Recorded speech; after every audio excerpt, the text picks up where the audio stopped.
গাজীপুরের শ্রীপুরে সন্ত্রাস, নৈরাজ্য এবং বিএনপির নামে চলমান অপপ্রচারের প্রতিবাদে মিছিল ও পথসভা করেছে উপজেলা ও পৌর বিএনপি। শনিবার বিকেল 5:30টায় শ্রীপুর চৌরাস্তা থেকে মিছিল শুরু হয়ে রেলগেট বিএনপি অফিসে গিয়ে শেষ হয়।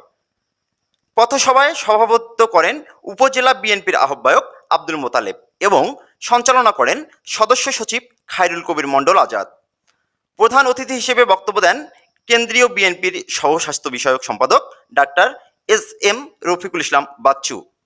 এ সময় তিনি তার বক্তব্যে বলেন, বিএনপির বিরুদ্ধে ষড়যন্ত্র হচ্ছে, জনগণ তা প্রতিহত করবে ইনশাল্লাহ।